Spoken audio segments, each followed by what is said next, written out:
Basically, this is for my project for Dr. Bonk's Web 2.0 online class. The world is truly open. The world is open for learning. Wherever I go around the world, people greet me now as the world being open. If I'm in Saudi Arabia, the UAE, Korea, Malaysia, the US, wherever I go, they greet me, the world is open. My parents don't understand. They think that talking online must be impersonal, or that it leaves some sort of void. Online is how I talk. I can communicate with so many more people and manage so many more relationships. She thinks I'm more isolated than her generation. I think it's the opposite. If anyone is a new species of digital native, it would be the MIT student.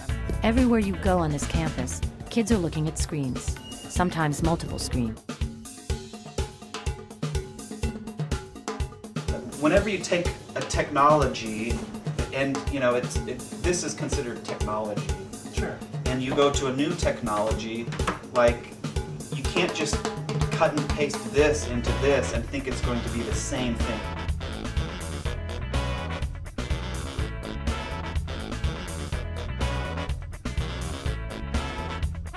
The Sloan Foundation has a definition of blended learning saying that basically 0% of a course online is boring. 1 to 30% of a course online and traditional. 1 to 30% of a course online is web supplemented or facilitated, and then hybrid is 30 to 80%, and then above 80 is fully online. Now, hybrid means the interbreeding of 2 or more species of animals to create a mongrel. So, Steve, we won't use hybrid in here. We're going to stay with blended. Blended means to combine or mix. Now, I believe that any course that's more than 1% online is blended. They're saying it's web facilitated. Okay, fine. I mean graded components, actually. And I'd say up to about 90-95% I'd call blended. About 95%, then I call fully online. We're cutting hairs here.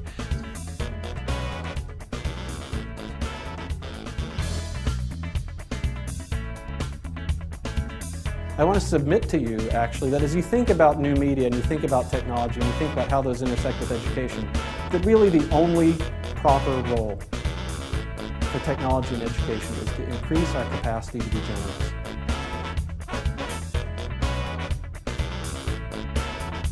Publishers that are based in Africa, and they want to be able to offer commercial versions of work, because what they do is they print them out and they sell them. Making stuff that is free here costs money in Africa, where it is needed most.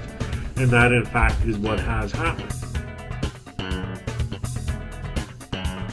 And how participation and being involved in connected groups, how that influences learning. And I definitely think that there is a lot to be said for that. I think that there is a lot of learning that is enhanced when you can learn in a group. Looking at people sabotaging the system, my friend and former student Noriko Hara in our SLIS department looks at hackers and trolls within this wiki environment. We've got her findings that it's mostly males who are hackers and trolls. Pause and reflect. In a pause and reflect activity, the instructor might show a YouTube video and pause it at different times to have students reflect on the concepts that they're learning, and then playing the video some more.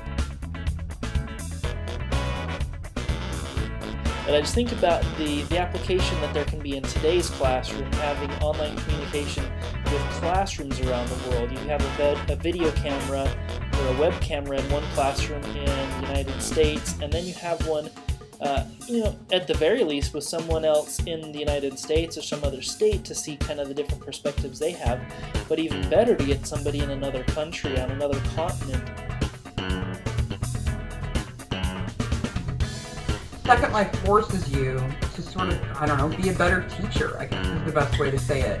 The bottom line is, you can't be the sage on the stage in Second Life. It doesn't work. A lecture in Second Life is even more boring than a lecture in the real world. So it forced educators to become more creative, and through that process they came up with really new, exciting ways to teach. Mobile learning has been very much, in my view, a kind of discourse dominated by educators and technologies out there. If you're in a university or a college or a school, you'll find that this kind of technology is beating on the walls. It's not being diffused outwards from the centre of the institution and we can control how it happens. It's actually beating on the walls to try and get in. But there are blogs that are changing the way we read news and consume media. And these are great examples. These people are reaching thousands, if not millions, of readers. And that's incredibly important. Sometimes on the web you see news, for example CNN, the homepage, you can get new news. But then, the next day or the next week, the content disappears. But in the case of a podcast, if I say, let's listen to April 10th podcast as assignment, then we can study it the next week in our classroom. So archived content is good as assignment. The Fennell family went on a cruise a couple years ago through the Caribbean, and their daughter Bridie was able to take classes from Indiana virtual high school, and she could practice her French lessons on different islands along the way. Her sister Caitlin could do blog posts for kids back in the schools of Chicago and find out about their journeys from island to island.